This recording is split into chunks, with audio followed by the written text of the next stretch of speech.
You're listening to Fireside Chats Without the Fires podcast, where customer experience enthusiasts are inspired by our weekly CX practitioners and thought leaders who share their insights and knowledge.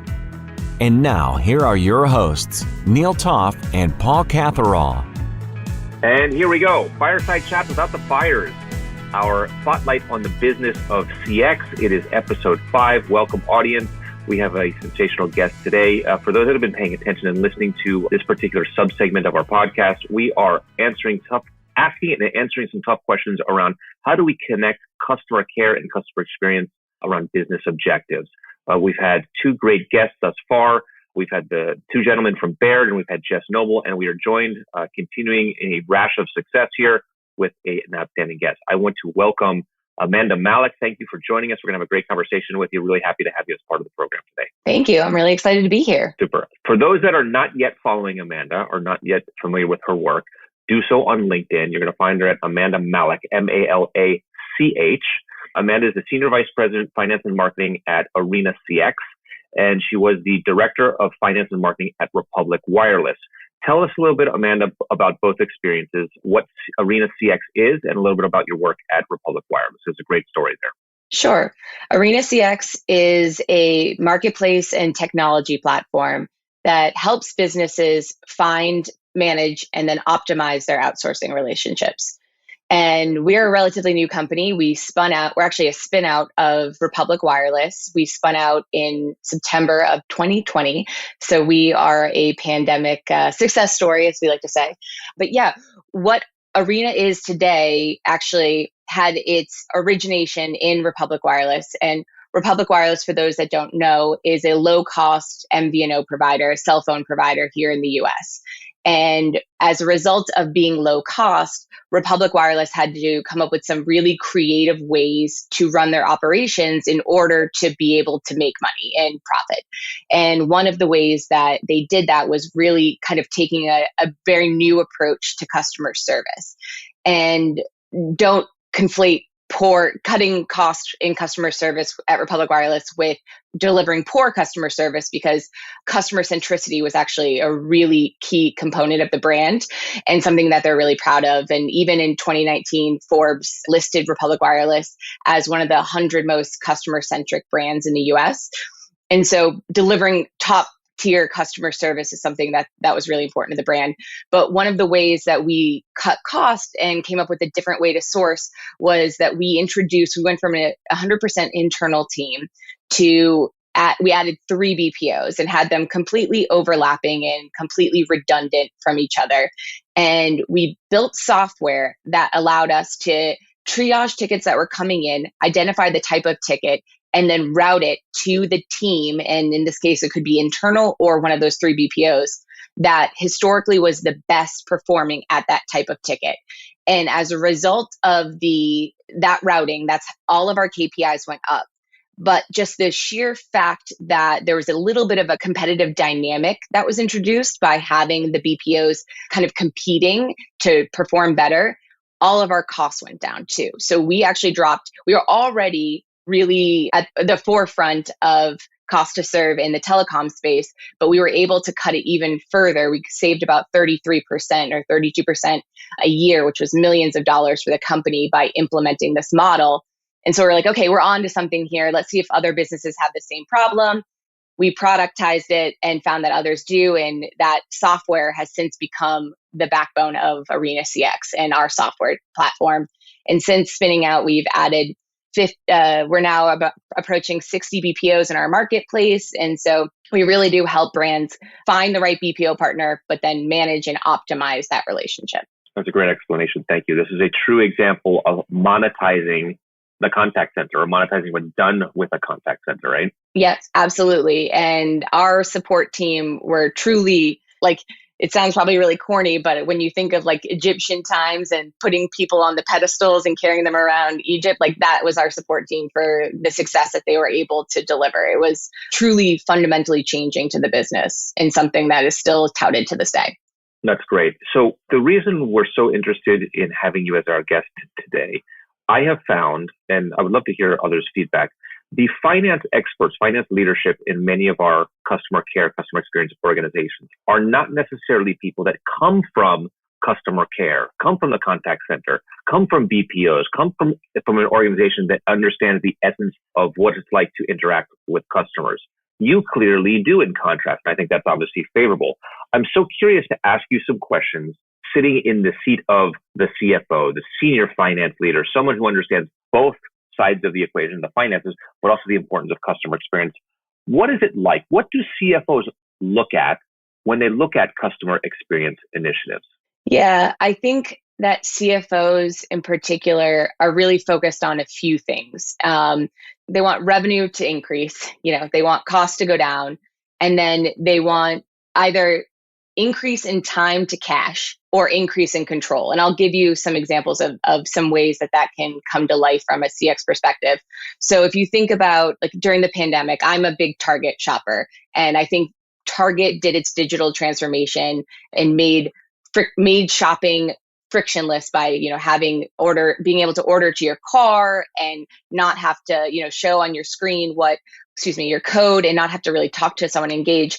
And as a result of that, that they won, and they're seeing an increase in conversions, they're seeing an increase in revenue. They probably saw their average order size increase as a result of that. And so that kind of initiative is really interesting to a CFO because it can be tied back to a top line metric that they care about. When you think about reducing costs, some initiatives might be better utilization of staff. So maybe I need to implement this workforce management tool because I'll be better able to be more strategic with my team.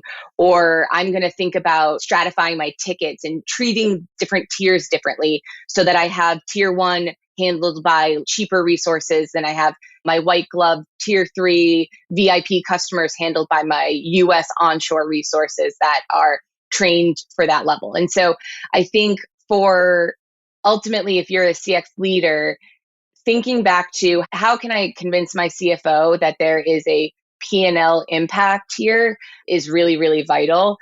Or showing that they can get their cash faster or have more control. Those are things that are really pivotal too. And I was talking to someone recently who's in the digital coupon space, and he was just getting my guidance on, and I didn't know much about couponing and what goes into it. But if you think about if you're Coca-Cola and you're putting coupons out in the paper and you put them out, you make some assumption about what the redemption rate is on those coupons, but you have no impact or no ability to control it. Once it's out there, it's out there. And that is a unique, when he was just telling me about his offering, that's a unique value prop that a digital manifestation of a coupon brings. Is like, let's see redemptions are lower than what I expected. Well, what can I change as a result of that?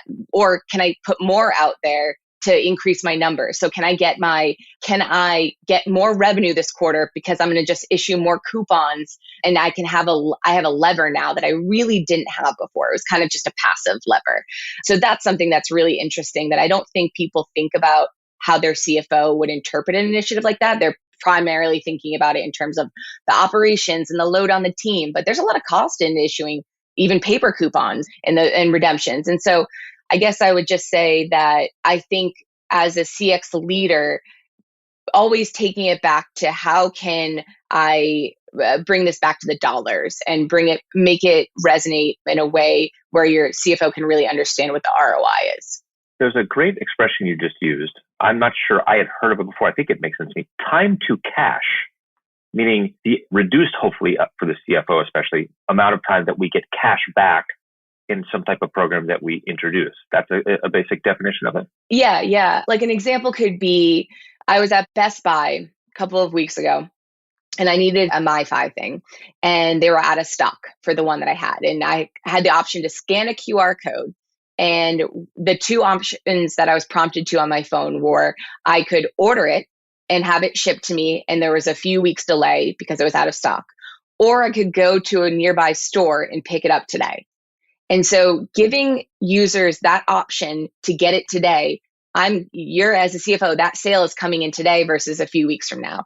And so that initiative, while it may have been, okay, this is a better experience for the customer and here's a way for them to get what they need, for the CFO's perspective, not only is it perhaps going to keep that customer coming back because they know that that Best Buy is investing in the technology and being in the forefront of things and the user experience is important, but I'm also getting that sale today potentially versus having to wait 3 weeks for that sale. And so there are things like that if they're, especially in the world that we're in right now, where with things going out of stock or the uncertainty around when that sale might happen, if you can suggest the next best product or suggest a different way to get it, those are initiatives that your CFO might be really interested in. Excellent. So you talk about some things that make CFOs happy in terms of activities and events and how to get cash in the door quicker. What are some things that make CFOs unhappy about CX initiatives? I would say it's probably when initiatives are half-baked. And you kind of set that stage at the beginning of when someone wants to do initiative because they think that maybe everyone in their CX group is talking about it, but they haven't figured out what the business value is that they intend to drive from this. And I think that is probably the quickest way to piss your CFO off. I'll give an example. Like perhaps you say, oh, we don't have a chatbot. We need a chatbot. Here's the cost of the chatbot. Here's the cost of the humans. Here's my estimated deflection rate. There's my ROI. Here's my math, the business case I'm going to put together. Here you go. And then in 6 months' time, you come back to your CFO and say, yeah, that chatbot didn't really work because we don't have our knowledge base set up in a way that our chatbot can actually read it. So I need to do this knowledge base project in order to get the chatbot to work like I promised. And by the way, the knowledge base is going to cost us 3x of what the chatbot costs, right? Yeah. And so it's like you have kind of you make that mistake once, and I would say your CFO now has it in their mind that like you're not the type of leader who is thinking through all of these things. And so the more that you come to your CFO and say, I want to do chatbots. Here's the reason why. I also will need to do this other project, this knowledge-based project, in order to get the maximum ROI. Here's the full bundled cost of these two initiatives. And here's why in the next 3 years, I think this will have payback, or the payback on this will be 6 months or whatever it is. Like if you can show that you've done your due diligence and you've thought through all the reasons why this is the best course of action, that it will make your CFO happy. And, obviously, if you don't do that, that's a quick way to piss off your CFO. This is great. So now we're getting inside the mind of the CFO here. So is it possible to burn bridges with the CFO? If we come to, meaning those of us who are not the CFOs, those of us that come to the CFO with a project, we present it. Here's the numbers. Do we burn a bridge? Do we lose credibility if we only present half the picture? And then my second part of the question is, with all the experience that you have, when you know that someone comes to you with a half-baked project, what do you do? How do you handle it? Do you send them back like a child to their bedroom and bring their homework back complete? Or do you just kind of accept it and say, I'm never going to approve this? Or what happens because I think this is a common scenario, right? It is a very common scenario. Yes, you can absolutely burn a bridge. And I don't mean it in terms of like they won't say hi to you and when you pass by and get coffee in the morning, but in terms of being a respected member of the leadership team, I think you absolutely lose their faith if they feel like you don't understand the bottom line of running your function and what you need, and can put together a business case that one is solid, but then actually is somewhat true when it actually gets implemented. So I'd say being able to show mastery of your domain, but mastery of the numbers is critical. But then also being able, if you have to put a forecast together and forecast of the payback, forecast of your expected savings, I know these are all swaggy things, but you need to not be orders of magnitude off. I think your CFO in general is going to probably take a haircut on any kind of a payback you put together, and before they decide if they want to invest in it in general. But if you're constantly, as a CFO, we all have those people that are like starry-eyed and think that this one solution that they do is going to magically increase revenue 3 times overnight, or we're going to save 50% of the customers that churn by adding this button. It's like, if you're that off base, then you basically, I think you're I will make a bold prediction that I think your future growth in that company is plateaued. All right. This is good stuff. We're getting inside the psyche of the CFO. I The really psyche, like this. yeah. This, I'm sure I'll have lots of CFOs who might disagree with me. But in terms of your second part of your question about what you do, I think it probably really depends on what the project is and how much universal, if it's a one-off project, if it's a cross-functional project, and if it can be ignored, if it's a one-off thing of somebody wants something and their numbers don't make sense, it's probably coming up during budgeting, and you can easily make we don't have the funds for that this year. Against competing priorities, we had to say no to that initiative. If you have a lot of pressure coming in from lots of stakeholders, that's a little bit tougher. And I think in that situation, the CFO is probably more likely to negotiate with you on maybe you have to break your initiative into multiple stages, and this will be the first part of the project. Then the second one will be next year or whatever, in order to kind of de-risk it from their perspective and to not show overwhelming favoritism if this budget's limited and this is a big portion of the overall budget. Is this an acceptable approach? I'm going to confess, this is my approach with my finance director. When I have a project that I want to introduce, rather than me trying to put it into like some cookie cutter template of how I would like to present the ROI, I always ask her ahead of time. I say, okay, here's the project. Here's a basic description. What would you like to see from it? Not meaning the numbers like that. By the way, that is a thing. Like I also ask her, what is whether the cost savings, the improvement, the efficiency, the whatever, what would you like to see from it, and how would you like it set up?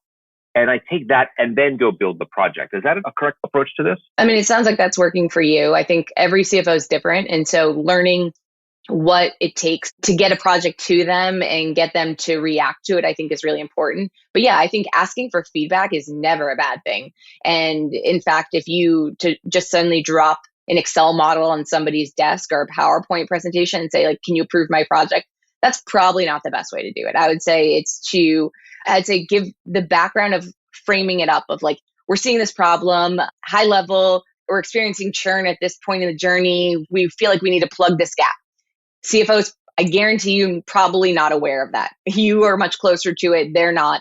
And if you hit on a thing that they care about, and again, comes back to revenue, comes back to cost, churn obviously affecting revenue, that's how you get their attention. And then you just need to figure out what is the metric that they're going to be honing in on.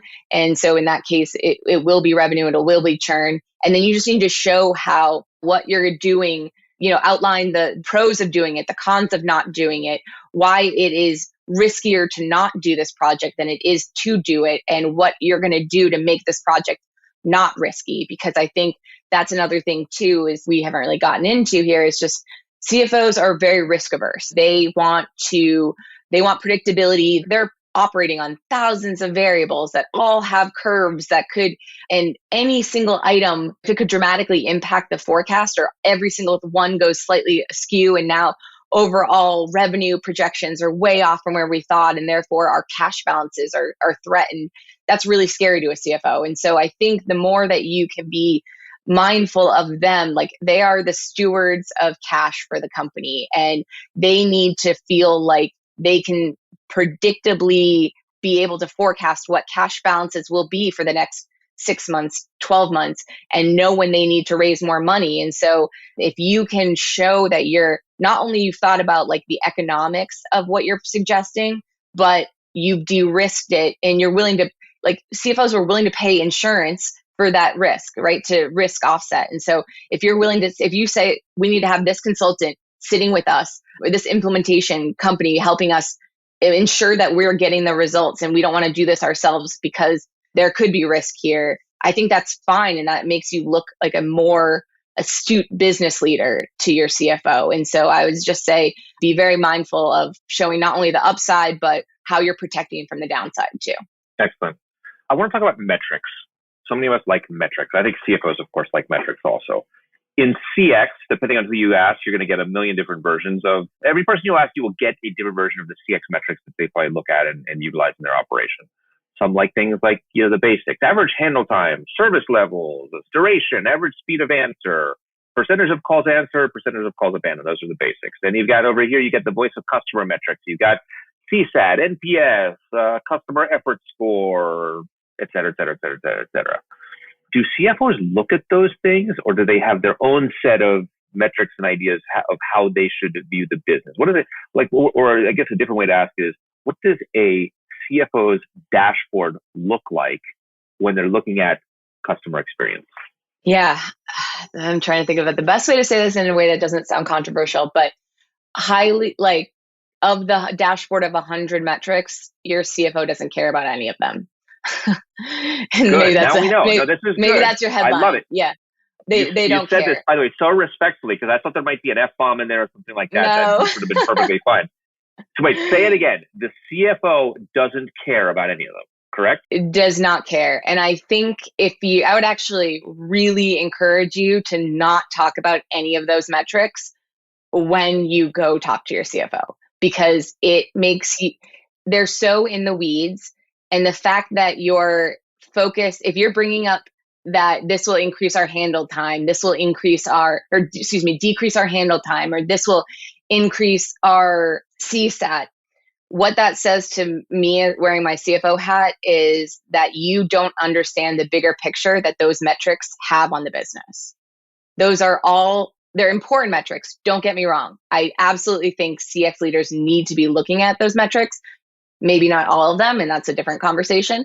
But those metrics are all subordinate metrics that ultimately get to the metrics your CFO cares about, which are churn if you're in a B2C business, average order value. If you're in a B2B business, revenue retention rate. Like they ultimately CSAT, you hope, is an early predictor and is correlated with somebody not churning. If someone's happy on that interaction, hopefully they're not going to churn. If they have a high NPS, hopefully they're not going to churn. If they didn't have to wait a long time to talk to us, hopefully they're not going to churn. But ultimately, churn is the number that your CFO cares about, especially if you're in a subscription business.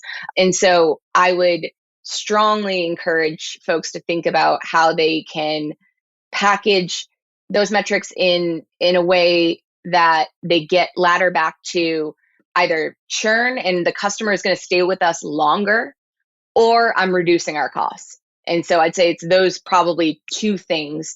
And if you can say that handle time getting decreased is decreasing our cost to serve. And for those, just a little bit of a finance lesson for those in the audience that aren't overly familiar, cost to serve, and I'm breaking this up by your customer support teams, people on the line, that all sits in gross profit. Your CFO will care very much about those, what they consider to be variable costs to support your business. So if you can find ways to reduce those costs and you don't need as many customer support agents to handle the same number of customers, that is awesome. That is a win for you, and that's a win for them. So if you can find a way to reduce that, speak to them in a way that they're expanding their margins. And that is something that they will absolutely care about. And just to finish off the lesson so I don't complete it, when we think about customer success, or when you think about your managers and people who are not necessarily frontline, that's all in OpEx. And while they do want to reduce those costs because they're going to be impacting cash, those are less important because gross profit is really what your CFO cares about and is going to be showing externally. And so when you think about those, you can't see me because I'm on a podcast, but gross profit is revenue, it's revenue minus your direct costs. And that's where the support agents are. And that is a metric of how healthy your business is. Everything else, all your rest of your operating expenses sit below gross profit. And the theory is, from a finance perspective, is that you can grow your way out of the drag that OpEx has on you, your customer success team. But if your margins are not great or not as optimal as they could be, then you have a bigger business, a more fundamental business problem. And so just something to be mindful of as you're thinking about initiatives and talking to your CFO, and all your tech stack, that's all going in operating costs, and that's all going down below gross profit. But just thinking about how you can improve the efficiencies of your frontline people and reduce their costs, which I know right now in today's labor market is really challenging. It's probably putting a big strain on a lot of businesses in terms of thinking about suddenly margins are going to take a hit if you can't hire that same person for $20 that you used to be able to. And so just some tidbits to think about as you approach your CFO with different initiatives that you want to get funded. This is outstanding. I have a question about a metric. I think it's a metric, but it's also I don't know, it's a concept maybe. I am of the belief that the customer lifetime value, LTV, is a really important metric. I believe that is certainly it's a finance metric. I'm not sure if it's also an operational metric, but I believe it's a business metric that certainly B2C companies should be looking at, and most do, I believe. And I imagine that there's a version of that for B2B companies as well. What's your thought on that? Absolutely. I'd say that is the number one metric. In terms of your question about what's the dashboard that a CFO is looking at, like lifetime value is absolutely up there. And it definitely is for B2B as well. And yeah, being able to show like gross profit per customer or gross margin per customer, AOV, like I want to see my average order values increasing. So knowing that and for those in your audience that aren't as familiar with lifetime value, it's basically like monthly gross profit minus the cost that it took you to acquire that customer. And then you run that out however many months you think that customer will be with you. So it's like the inverse of churn.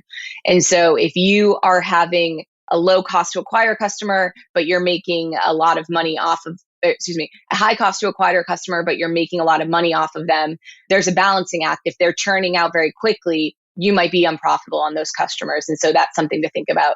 But yeah, lifetime value is hugely critical to a CFO. Excellent. Final question for you. What is in the crystal ball in CX in your eyes?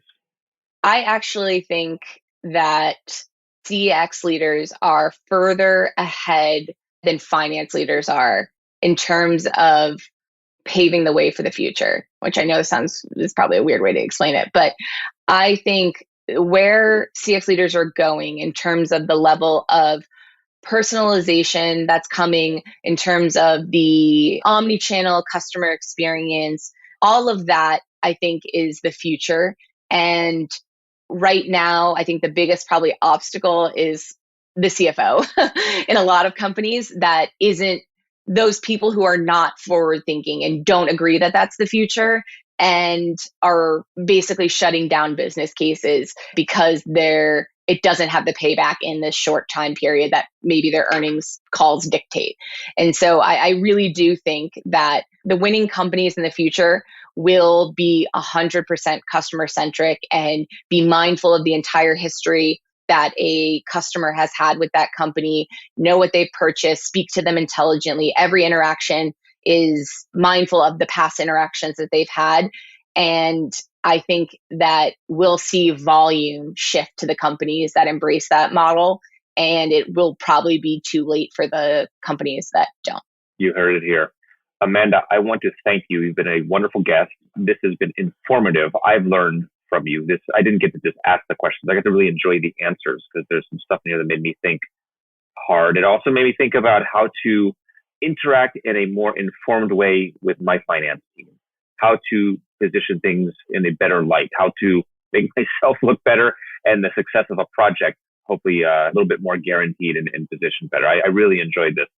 Thank you so much for joining us. You have been a wonderful guest. We're going to definitely have to have you back because I think there are a number of things we could continue to explore with you, but we'll save those for an additional session.